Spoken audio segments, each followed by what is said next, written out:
Bienvenidos a Ciencia 360, el programa que te da la oportunidad de tú analizar preguntas de carácter científico a través de la Biblia y la ciencia. Aquí tenemos la oportunidad de ver todos los ángulos y yo, como arqueólogo entrenado en el área de ciencia y también como teólogo entrenado en el área de la Biblia hebrea, tengo la oportunidad de traer a científicos, profesores y diferentes invitados para tratar de contestar estas preguntas. Y en esta ocasión tenemos el privilegio de tener a la profesora Marcia Crespo. La profesora Crespo sirve en la Universidad Adventista de las Antillas, en Mayagüez, Puerto Rico. Gracias, Marcia, por aceptar la invitación. Muchas gracias, doctor Velázquez. Así que esperamos que esta sea una forma en la que todos podamos participar y podamos aprender acerca de los diferentes paradigmas que se suscitan en el campo científico y en el creacionista. Según he discutido con usted anteriormente, usted ve que esta guerra aparente entre científicos y teólogos no existe. Realmente nosotros poder polarizarlos y verlos como dos campos que tratan de encontrarse en el campo de batalla no tiene lugar. Usted alega que hay un conflicto tal vez en paradigmas, en forma de verlo. ¿Podría explicarme? Pues fíjate, Efraín Velázquez, el paradigma en realidad existe porque es cierto que existe un conflicto entre la manera en que nosotros visualizamos la Biblia y la forma como los evolucionistas pues explican, ¿verdad?, los orígenes. Sin embargo, no es un conflicto que pudiéramos decir ciencia versus Biblia, sino que más bien es un conflicto de naturalismo, sino que trabajamos más bien con la parte como la ciencia natural, que llamamos comúnmente evolucionismo, está en contraposición de lo que el creacionismo como tal estipula. Así que básicamente es un conflicto de paradigmas. No sé si quisiera abundar en lo que significa el concepto paradigmas. Sí, entonces eso de paradigmas se refiere como cosmovisiones, formas de ver o formas de entender las mismas preguntas. Son algo así como los lentes que usted tiene. Tal vez el color de ellos podría en algunas ocasiones determinar la forma en que nosotros estamos analizando. Ya en el modernismo ellos pensaban o alegaban que podíamos ser objetivos. Hoy nosotros reconocemos que la objetividad es más o menos una ilusión. Son las presuposiciones que traemos a la pregunta, las cuales a veces guían cuál es nuestro resultado.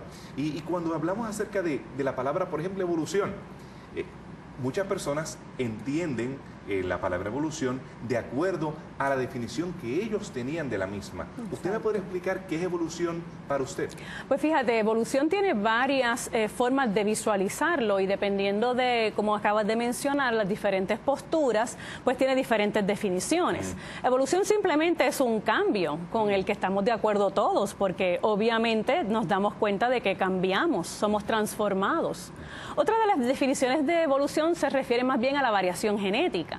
Y cuando estamos hablando de variación genética, pues nos estamos refiriendo a que las poblaciones cambian, que las especies también cambian y que por lo tanto observamos eso en la naturaleza. Es un hecho de que cambian. Nadie puede negar la evolución. Ciertamente que no. En algunas ocasiones en los púlpitos yo he escuchado personas que son bien agresivas cuando hablan acerca de la evolución y hablan en contra de la misma, que eso es imposible, que realmente estamos en contra de estos científicos que tratan de dañar la mente a los niños.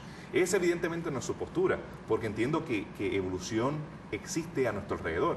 Fíjate, Efraín, básicamente la tercera definición es la que trae más conflicto aquí, porque es una visión un poquito más naturalista y esa definición básicamente habla de la descendencia con modificación. O sea, que se refiere a cómo la variación genética ha cambiado a tal punto las especies que ellas se convierten en otras especies.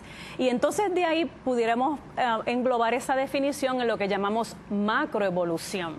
Sin embargo, nosotros nos debemos dar cuenta que los creacionistas como tal aceptamos sin ningún problema la definición número 1. Evolución es cambio, es transformación.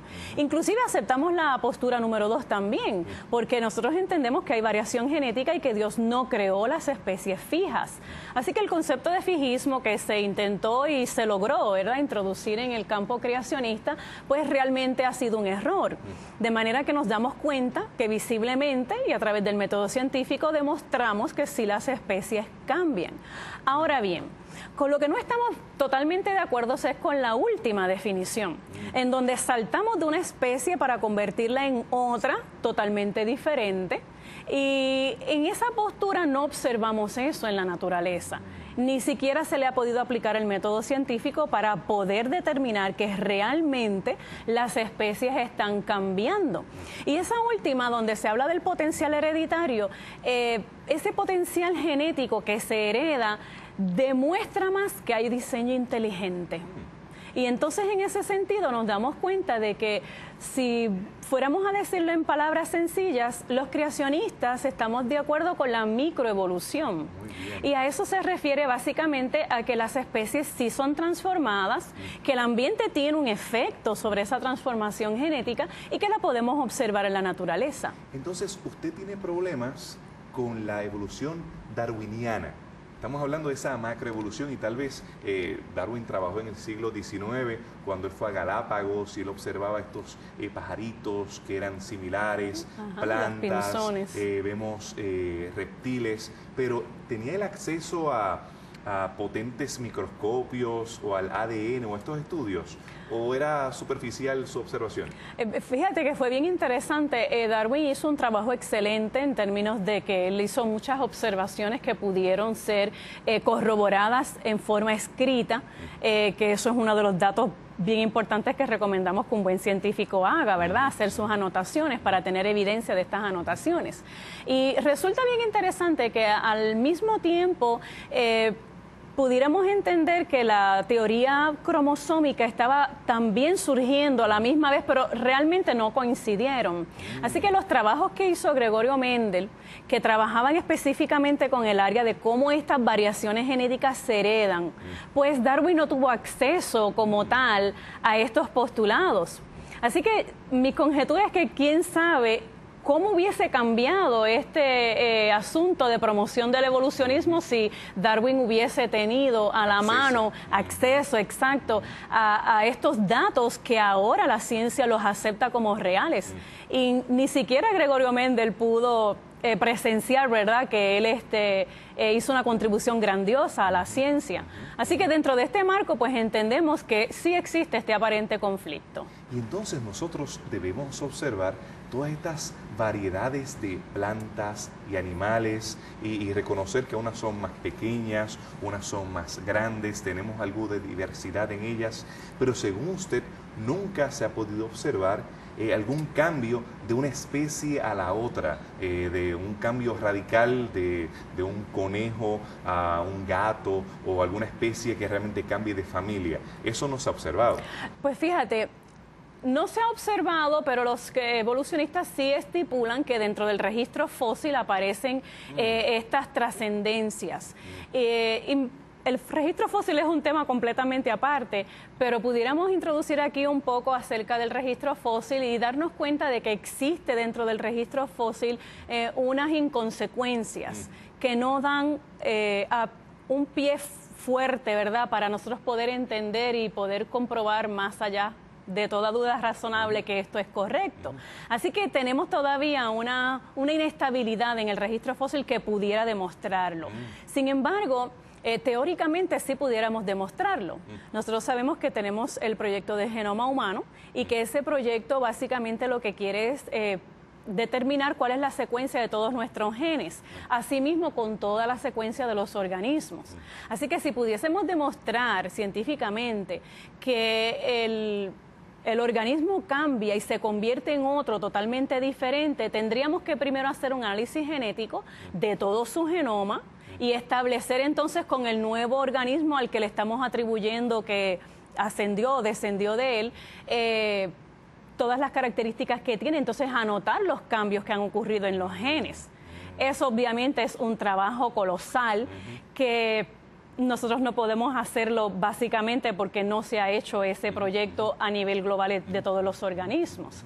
Así que realmente nosotros sí aceptamos la microevolución, pero no estamos de acuerdo con la macroevolución y entendemos que Dios creó las especies con un potencial hereditario increíble que demuestra toda la gama de variedad que tenemos nada más en el ser humano, por dar un ejemplo, de todas nuestras razas, las características que se manifiestan, ¿verdad?, en todas nuestras razas y asimismo con los diferentes organismos. Así que el potencial hereditario está ahí y es inmenso. Dando a entender que llevamos unos 6.000 años aproximadamente de pecado, que eso se debió haber degenerado bastante. Así que yo no me imagino cómo debió hacer ese potencial al principio, ¿verdad? Con toda la magnitud que eso implica. Pero interesantemente nosotros podemos darnos cuenta de que el conflicto básicamente es algo bien pequeño. De definiciones. De paradigmas. Entonces usted presenta por un lado la evolución y por otro lado presenta el intervencionismo, el creacionismo como una solución, como una alternativa. Así que ese aparente conflicto que algunos perciben no está ahí, pero algunas personas han tratado entonces de reconciliar ambos, la ciencia con la teología, tratando de tal vez hacer una mezcla de ambos. ¿Me podría explicar de qué se trata? Sí, básicamente esto es un reconciliacionismo, que es un concepto en donde se acomoda muy fácilmente, ¿verdad?, la percepción cristocéntrica y del creacionismo como tal a la percepción evolucionista. Es más bien acomodaticio. Se reconcilia o se concuerda, es un concordismo de ambas facetas. Sin embargo, esto trae una serie de consecuencias espirituales que vamos a discutir más adelante, en donde nos vamos a dar cuenta de que es muy difícil aceptar esto y aceptar la Biblia en un 100% como nosotros lo creemos. No estamos contestando ninguna de las dos Exactamente, preguntas. nos estamos acomodando a ambos visiones. ¿Y cómo entonces nosotros poder contestar preguntas que tal vez son de carácter naturalista, con presuposiciones teológicas que son teístas o que son bíblicas? Aparentemente hay algo de conflicto. Aún así, tenemos varios cristianos que han optado por esta solución. Entiendo que en la comunidad científica tenemos varios de ellos. Cierto, y esta evolución teísta ha minado bastante la parte teológica del creacionismo y por eso quisiéramos apuntalar varias secciones que deberíamos considerarlas y deberíamos ver el macro de las implicaciones teológicas que tiene aceptar la evolución teísta. Entonces, ¿esta evolución teísta sería algo así como Dios dirigiendo la evolución? ¿De eso se trata? De eso se trata. Así que básicamente se le llama esto creación progresiva. Creación progresiva. Exacto, podemos encontrarlo así en algunos textos y podemos hablar también de lo que se llama concordismo. Y entonces, cuando trabajamos con estas dos presuposiciones, encontramos varios aspectos que no nos ayudan, si pudiéramos decirlo así, a fortalecer nuestra base espiritual y teológica. Varios de ellos, por ejemplo, estipulan que la vida pues sí ha existido en la Tierra por muchos millones de años. Y eso es un problema que nosotros tenemos básicamente a nivel del creacionismo, porque entendemos, ¿verdad?, que la vida como tal en nuestro planeta no lleva más de 10.000 años aproximadamente, y ese conflicto del tiempo es uno de los tópicos que pudiéramos abundar un poquito más en ellos y entender cuál es el peligro, ¿verdad?, de creer este tópico de evolución teísta. Otro de los tópicos que ellos estipulan básicamente es que Dios es el que utiliza la evolución, es la herramienta que Dios utiliza para llevar a cabo el proceso evolutivo. Esto pues trae también una serie de interrogantes que vamos a hacernos más adelante y que básicamente las formas simples fueron volviéndose cada vez más complejas.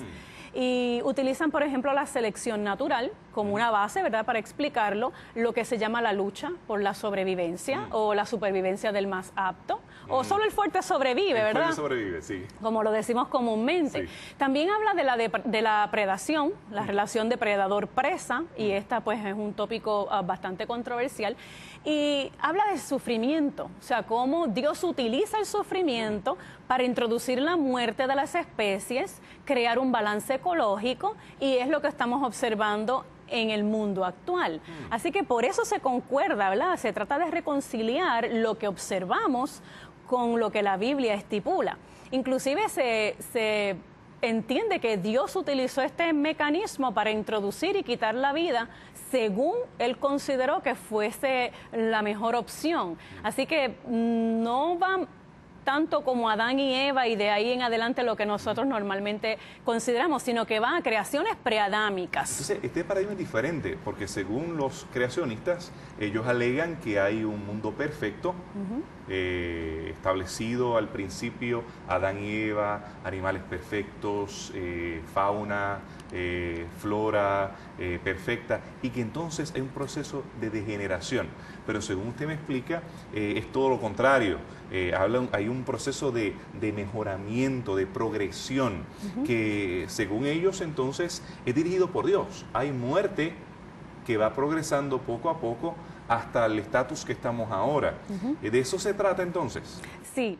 El autor Marcos Terrero escribió un libro muy bueno sobre la evolución teísta, donde presenta los diferentes postulados que ellos entienden y cómo estos diferentes postulados armonizan muy bien con la parte evolucionista, pero trae serios conflictos espirituales y serios conflictos con lo que la palabra dice. Si nosotros aceptamos la palabra de Dios como verdadera, entonces esos conflictos hay que armonizarlos también. Y ahí tenemos un choque que lamentablemente muchísimos teólogos también están aventurándose en ese campo. Y no solamente entonces tenemos problemas con los animales, estas diferentes especies o la flora, sino que entonces eso asume que los seres humanos descendimos de primates primitivos.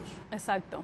Así que, y lo tratan de ejemplificar en el registro fósil, ¿verdad? Utilizando diferentes formas prehumanas que fueron poco a poco convirtiéndose en homínidos, ¿verdad? Y eventualmente en el Homo sapiens moderno que conocemos. Entonces eso nos deja con varias preguntas, más que soluciones, varias preguntas. Sí. ¿Será que creó Dios la vida de modo milagroso? ¿Será que hubo una forma original inicial? ¿Será que hubo una pareja? Todas son preguntas que tal vez nos haríamos. ¿Qué otras preguntas también nos deja este tipo de filosofía teísta? Pues varias preguntas. Por ejemplo, Dios tendría que usar la evolución para llevar a cabo su proceso de creación. ¿Hay algún conflicto entre que Dios utilice la evolución para llevar a cabo su propósito de creación y la naturaleza divina de Dios de ser omnipotente? Son preguntas que nos chocan. Y yo me pregunto en cuanto a mi propia experiencia acerca del sufrimiento, acerca de la muerte. ¿Será que Dios entonces intencionalmente tiene un método en el cual utiliza la muerte para progresar, para llevarnos a otras formas? Yo entiendo que cualquier creyente que se está enfrentando a una situación difícil de enfermedad o de decadencia, pues entonces puede interpretar esto como un problema para su interpretación acerca de quién es Dios. Yo creo que usted tiene que desempacar un poco más sobre esto y hablarnos acerca de estas implicaciones. Tal vez más adelante nos podría hablar acerca del tiempo de la creación, acerca de comparar la evolución teísta y cómo ellos están explicando el origen de las especies y cómo la Biblia, según me imagino que usted utilizará el libro de Génesis y algunos de los registros del Antiguo Testamento, para entonces explicar o contestar la pregunta acerca del tiempo de la creación, contrastando la evolución teísta con lo que se presenta en la Biblia, que usted ha mencionado 6.000 años, de 6 a 10.000 años aproximadamente, es lo que la Biblia presenta. Claro está, dependiendo si nosotros leemos, me imagino, la Septuaginta con su versión tal vez de cronología más amplia, o la Biblia hebrea con una cronología más corta, pero estamos hablando de formas bastante recientes. Yo creo que tal vez después de la pausa nosotros pudiésemos hablar un poco más acerca del tiempo de la creación, contrastando la evolución teísta con la creación bíblica. Muy bien. Nuestros amigos televidentes se han expuesto a estas preguntas que tienen que ver con la creación, las diferentes definiciones. Yo quisiera que tú trataras de clarificar cómo explica el proceso de origen de la vida en la evolución teísta y cómo lo explican los creacionistas? Pues fíjate, esa es una pregunta bien abarcante y hay varios postulados que los evolucionistas teístas tienen en consideración. Dentro de estos postulados, como mencionamos anteriormente, es que la vida ha existido durante miles de millones de años.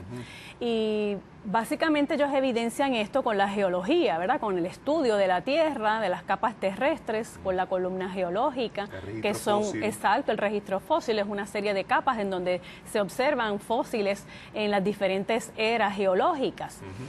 Básicamente ellos hablan acerca del orden en que estos fósiles aparecen en estas diferentes capas sedimentarias y utilizan también la datación radiométrica, que es un mecanismo muy útil, ¿verdad? Donde se puede fechar o datar el tiempo aproximado donde ese organismo estuvo presente en la Tierra. En contraposición, pues la Biblia habla de que la vida no tiene más de 10.000 años, como mencionamos anteriormente, y está estipulado en Génesis 1:1 al 2. Aunque ese versículo pues tiene varias vertientes en donde pudiéramos nosotros sin ningún problema doctrinal, ¿verdad?, entender que la tierra como tal, la materia inerte, pues sí fue creada antes de la semana específica de la creación de la vida o de la acomodación de todos los elementos que ya existían para que la vida surgiese. Sí, porque entiendo que hay dos grupos aún dentro de los creacionistas. Tenemos algunos que leen a Génesis 1:1 como el comienzo del universo como tal, cuando Dios crea estos diferentes planetas, estrellas, las galaxias, y que entonces hay un espacio, un abismo entre Génesis 1:1 y Génesis 1:2. Aunque ellos reconocen que geológicamente tenemos piedras viejas, tenemos